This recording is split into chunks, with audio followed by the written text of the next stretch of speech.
Welcome to Sukesh economy classes. APSC group 2 మెయిన్స్కి సంబంధించి economy syllabus ఏముందో మనం ఈ క్లాస్లో డీటెయిల్గా మాట్లాడుకుందాం. మరి ఏపీఎస్సి గ్రూప్ 2 మెయిన్స్లో ఎకానమీకి 75 మార్క్స్ మనకి వెయిటేజ్ ఇవ్వడం జరిగింది. మరి 75 మార్క్స్ ఎకానమీ పేపర్ని టోటల్గా 5 యూనిట్స్గా డివైడ్ చేయడం జరిగిందండి. మరి 5 యూనిట్స్ అంటే ఓన్లీ 5 చాప్టర్లు మాత్రమే ఉంటాయా అంటే లేదు. ఒక యూనిట్లో మనకి ఎన్ని చాప్టర్స్ ఉన్నాయి, వాటికి సంబంధించిన ఏ అంశాలు మనం డీటెయిల్గా మాట్లాడాలి అనేది మనకి ఈ క్లాస్లో చర్చించడం జరుగుతుంది. మరి ఫస్ట్ యూనిట్ ఒకసారి ఇక్కడ క్లియర్గా చూస్తే structure of Indian economy, economic planning and policy. ఏంటిదండి?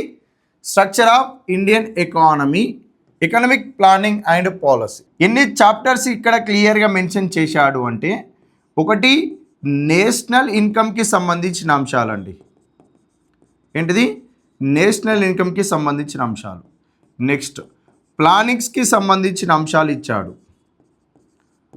And NITI Aayog. Next growth and development, growth and development.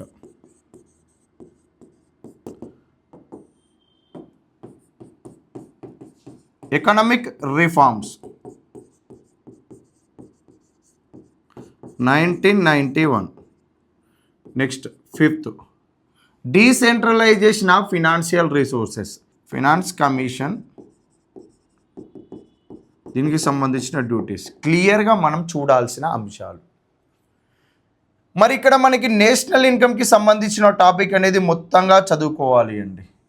Plannings మొత్తంగా చదవాలి, గ్రోత్ అండ్ డెవలప్మెంట్ చదవాలి, ఎకనామిక్ ప్లానింగ్, ఫినాన్స్ కమిషన్కి సంబంధించిన అంశాలు. మరి నేషనల్ ఇన్కమ్ ఆఫ్ ఇండియా, భారతదేశం యొక్క జాతీయ ఆదాయము. భారతదేశం యొక్క జాతీయ ఆదాయము అంటే వ్యవసాయ రంగము, పారిశ్రామిక రంగము, సేవా రంగాల యొక్క కలయిక. మరి ఈ 3 రంగాలలో ఎంతెంత ఆదాయం వస్తుంది, అది జాతీయ ఆదాయంలో ఎంత శాతంగా ఉంటుంది అనే అంశాలు మనము క్లియర్గా చూడాలి. ప్రస్తుత ఆర్థిక సంవత్సరం యొక్క జాతీయ ఆదాయంలో వ్యవసాయ రంగం యొక్క వాటా, పారిశ్రామిక రంగం యొక్క వాటా, సేవా రంగం యొక్క వాటాలు చూడాల్సి వస్తుంది. అదేవిధంగా నేషనల్ ఇన్కమ్కి సంబంధించిన కాన్సెప్ట్స్, జాతీయ ఆదాయ భావనలు, జీడిపి అంటే ఏమిటి, జిఎన్పి అంటే ఏమిటి, ఎన్డిపి అంటే ఏంటి, ఎన్ఎన్పి అంటే ఏమిటి, ఇవి నేషనల్ ఇన్కమ్కి సంబంధించిన కాన్సెప్ట్స్ని మనం క్లియర్గా చూడాలి. అదేవిధంగా ఫ్యాక్టర్ కాస్ట్ అంటే ఏంటిది, మార్కెట్ ప్రైస్ అంటే ఏంటిది కూడా మనకి ఇందులోనే వస్తుంది. అదేవిధంగా నేషనల్ ఇన్కాన్ని మెజర్మెంట్స్ ఆఫ్ నేషనల్ ఇన్కమ్, జాతీయ ఆదాయాన్ని లెక్కించే పద్ధతులు, వాటికి సంబంధించిన అంశాలు మనం ఇక్కడనే క్లియర్గా చూస్తాం. నెక్స్ట్ ప్లానింగ్స్ అండ్ నీతి ఆయోగ్, భారతదేశంలో ప్రణాళికలు తీసుకురావడానికి గల కారణాలు. 1951 నుండి 2017 వరకు భారతదేశంలో వచ్చిన 12 పంచవర్ష ప్రణాళికలు, ప్రతి పంచవర్ష ప్రణాళికల్లో వచ్చిన పథకాలు, వాటిని సాధించిన లక్ష్యాలు, అవన్నీ కూడా డీటెయిల్గా చూడాలి. ప్రణాళికలకు కంటిన్యూషన్గా వచ్చిన నీతి ఆయోగ్, నీతి ఆయోగ్ యొక్క నిర్మాణము, నీతి ఆయోగ్ యొక్క స్ట్రాటజీ, నీతి ఆయోగ్ విడుదల చేసే ఇండెక్సెస్కి సంబంధించిన అంశాలన్నీ మనము ఈ ఫస్ట్ యూనిట్లో భాగంగానే చూడాల్సి వస్తుంది. నెక్స్ట్ అదేవిధంగా గ్రోత్ అండ్ డెవలప్మెంట్, వృద్ధి మరియు అభివృద్ధి. ఎకనామిక్ గ్రోత్, ఎకనామిక్ డెవలప్మెంట్, ఆర్థిక వృద్ధి కలిగిన దేశాలు, ఆర్థిక అభివృద్ధి కలిగిన దేశాలు. దేన్ని ఎకనామిక్ గ్రోత్ అనాలి, దేన్ని ఎకనామిక్ డెవలప్మెంట్ అనాలి. చాలామంది ఆర్థికవేత్తలు ఎకనామిక్ డెవలప్మెంట్ సంబంధించి చాలా థియరీ సిద్ధాంతాలు ఇవ్వడం జరిగింది. మరి అభివృద్ధి సిద్ధాంతాలకు సంబంధించిన అంశాలు, అదేవిధంగా గ్రోత్ స్ట్రాటజీస్ ఉంటాయి, వృద్ధి వ్యూహాలు, అవన్నీ కూడా మనము గ్రోత్ అండ్ డెవలప్మెంట్లో భాగంగా నేర్చుకోవాలి.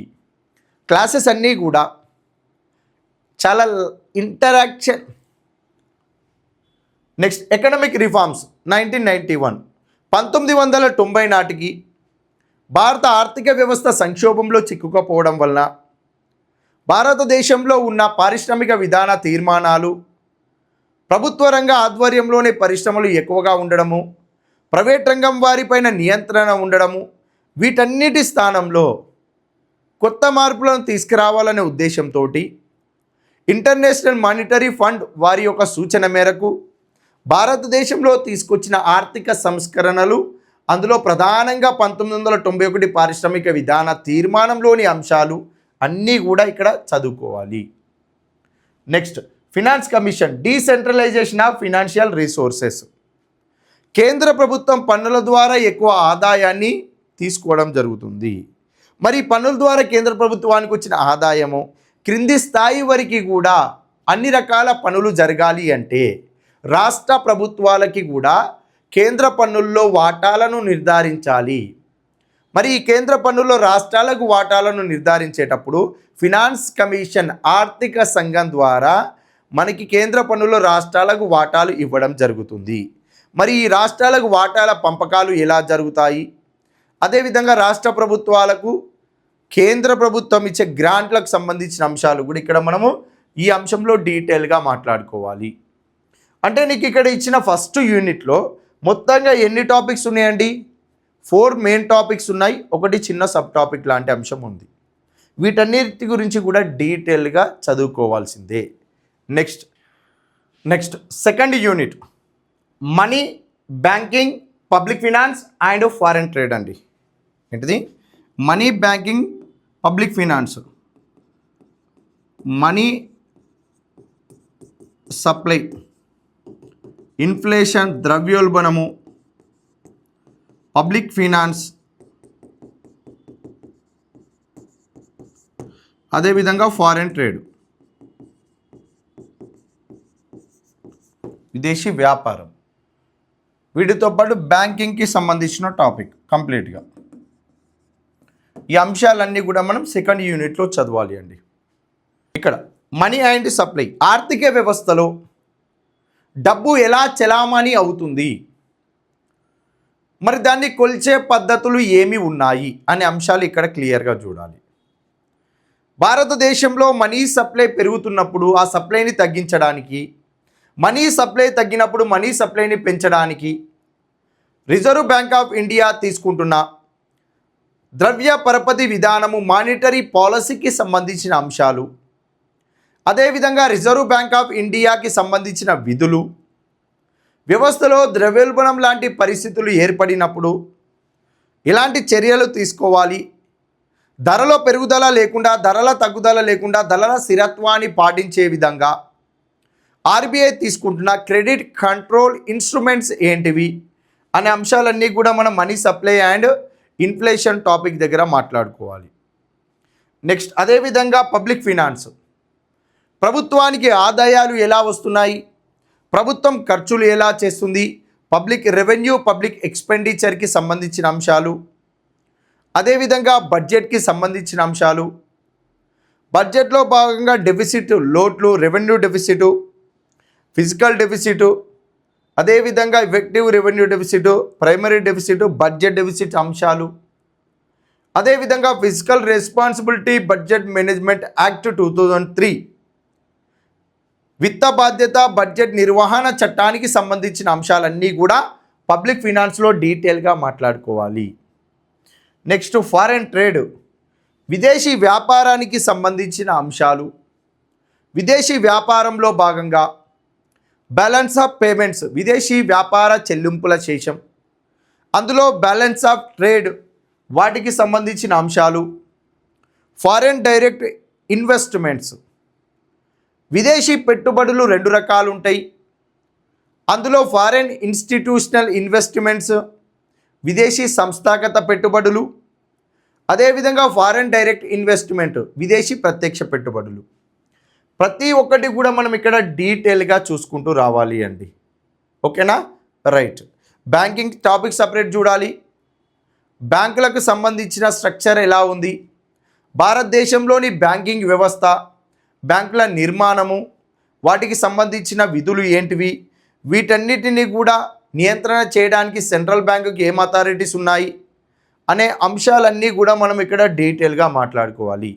ఏ ఒక్క టాపిక్ని కూడా స్కిప్ చేయకుండా క్లియర్గా పాయింట్ టు పాయింట్ ఎక్స్ప్లెయిన్ చేసుకుంటేనే మనకి ఈ టాపిక్స్ మీద పట్టు సంపాదించే అవకాశం ఉంటుంది. నెక్స్ట్ అదేవిధంగా జిఎస్టీకి సంబంధించిన అంశాలు అవన్నీ కూడా మనకి ఇక్కడ వస్తాయండి. పబ్లిక్ ఫైనాన్స్లో వస్తాయి.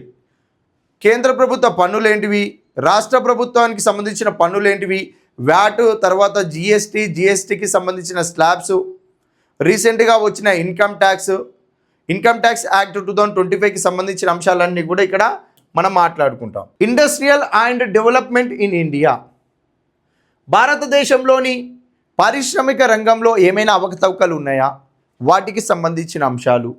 అదేవిధంగా న్యూ ఇండస్ట్రియల్ పాలసీ 1991, మనం ఇందాక ఎకనామిక్ రిఫార్మ్స్ అని చూసినాం కదా, ఆ ఎకనామిక్ రిఫార్మ్స్లో భాగంగా న్యూ ఇండస్ట్రియల్ పాలసీ 1991, ఆ పారిశ్రామిక విధాన తీర్మానంలో ప్రకటించిన అంశాలు. లైసెన్సింగ్ విధానము రద్దు, ప్రభుత్వ రంగ సంస్థల కుదింపు, ఎంఆర్టీపీ చట్టం సడలింపు రద్దు, ప్రైవేటీకరణ అనే అంశాలు చాలా ఇంపార్టెంట్. అవి వన్ బై వన్ మనం ఇక్కడ డీటెయిల్గా చూడాలి.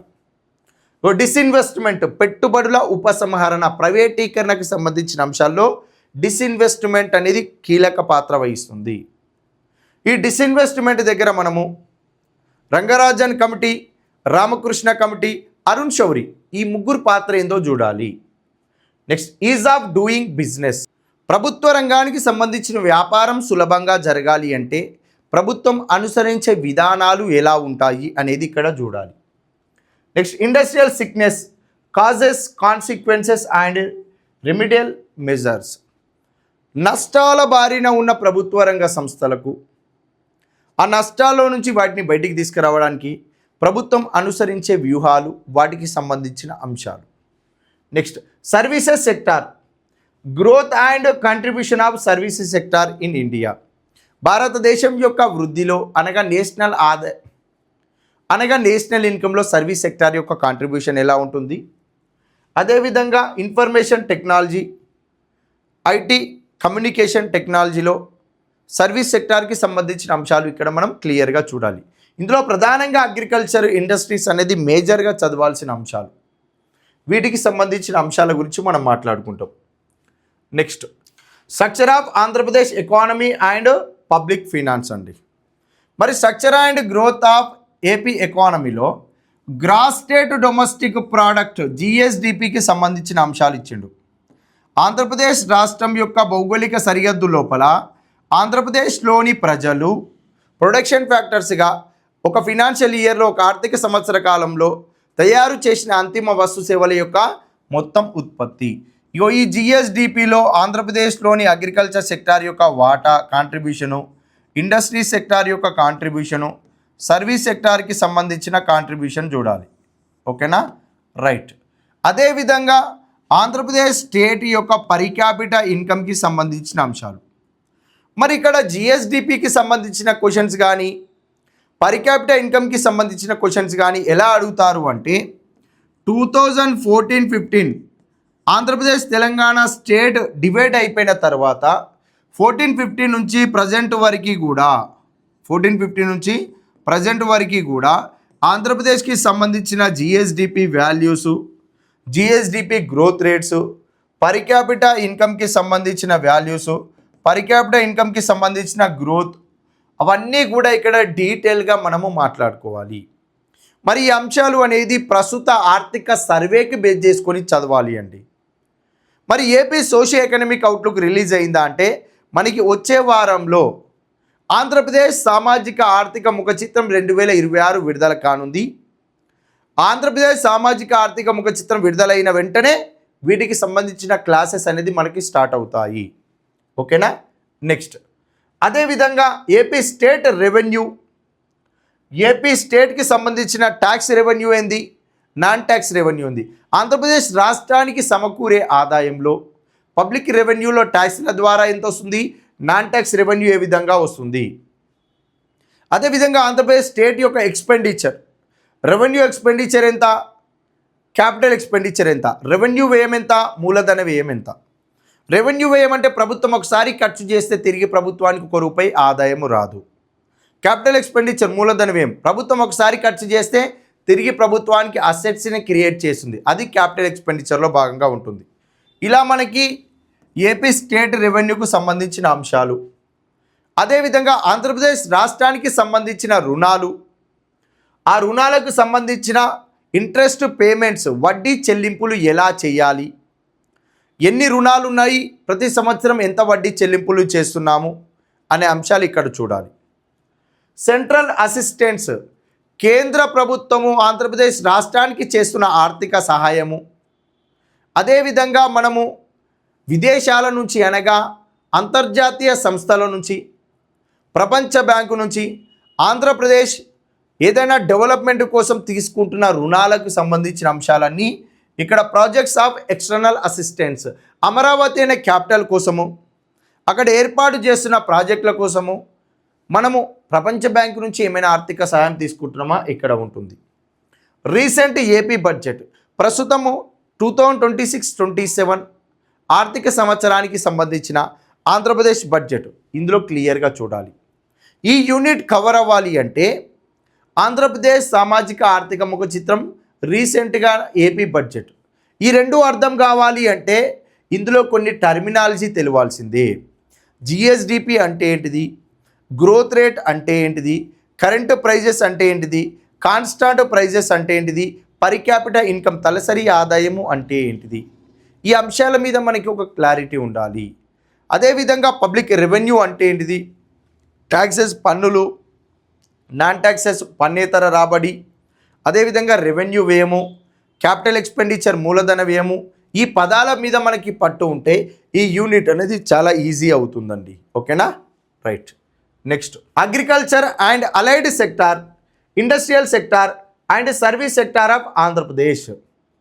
ఆంధ్రప్రదేశ్ రాష్ట్రంలో ఏ పంటలు ఎక్కువగా పండుతాయి, వాటి యొక్క ఉత్పత్తి ఉత్పాదకతకు సంబంధించిన అంశాలు, అదేవిధంగా ఆంధ్రప్రదేశ్ రాష్ట్రంలోని నీటిపారుదల సౌకర్యాలు అనగా ఆంధ్రప్రదేశ్ రాష్ట్రంలో ఉన్న ప్రాజెక్టులు ఏంటివి, ఆ ప్రాజెక్టులకు సంబంధించిన అంశాలు డీటెయిల్గా మనము విజువలైజేషన్ రూపంలో, డయాగ్రమెటిక్ రూపంలో ఇక్కడ ఎక్స్ప్లెయిన్ చేయడం జరుగుతుంది.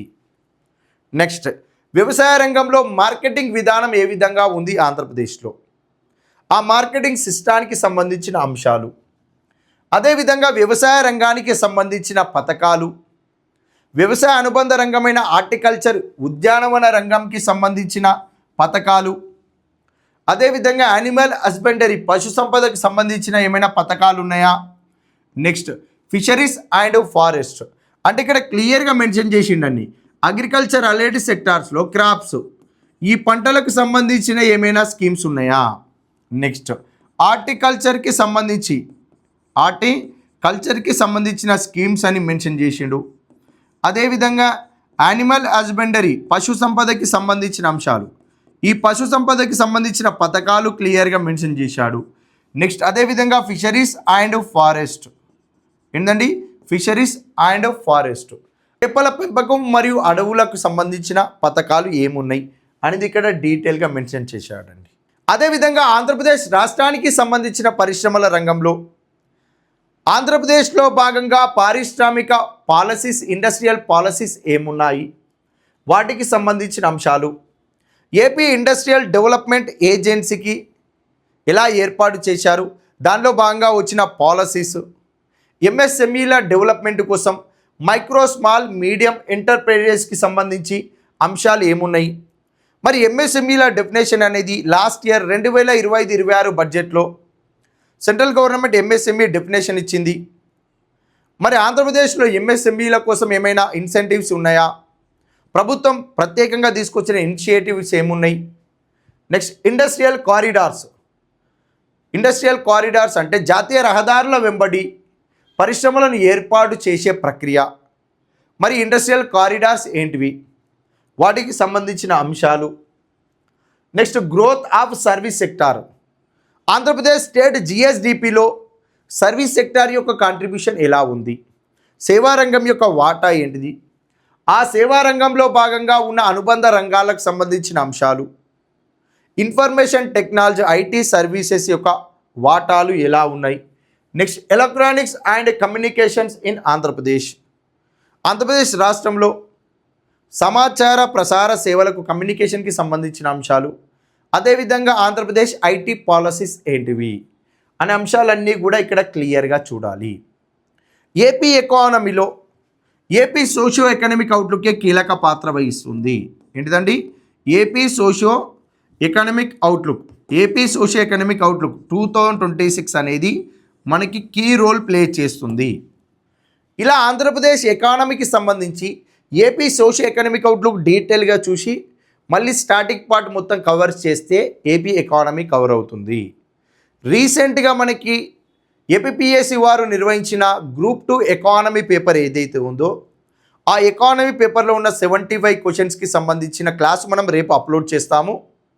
వాళ్ళు ఇచ్చిన పేపర్ ప్యాటర్న్ ప్రకారమే ఈ సిలబస్ను మళ్ళీ క్లియర్గా మీరు చదివే ప్రయత్నం చేస్తే మనకు ఉద్యోగం వచ్చే అవకాశం ఉంది. అందులో ఎకానమీ మీరు ఎక్కువ స్కోర్ చేసే అవకాశము ఉంటుంది. మనము రేపటి క్లాస్లో ఏపీపీఎస్సీ గ్రూప్ 2 మెయిన్స్ లాస్ట్ జరిగిన గ్రూప్ 2 మెయిన్స్లో ఎకానమీ పేపర్కి సంబంధించిన క్వశ్చన్స్ ఏముంటాయో వాటి గురించి చర్చించి ప్రతి సిలబస్లో ఉన్న టాపిక్ మాట్లాడుకునేటప్పుడు ఆ టాపిక్ నుంచి ఎన్ని క్వశ్చన్స్ వచ్చాయి, ఏ ఏరియాను ఫోకస్ చేశారు, వాటికి సంబంధించి క్వశ్చన్ చూయించుకుంటూ ఆ టాపిక్ అనేది డీటెయిల్గా ఎక్స్ప్లెయిన్ చేయడం జరుగుతుంది. మొత్తంగా మనకి 5 యూనిట్స్ ఉన్నాయండి. అందులో మనకి ఇక్కడ క్లియర్గా మెన్షన్ చేస్తే ఎన్ని చాప్టర్స్ ఉన్నాయండి.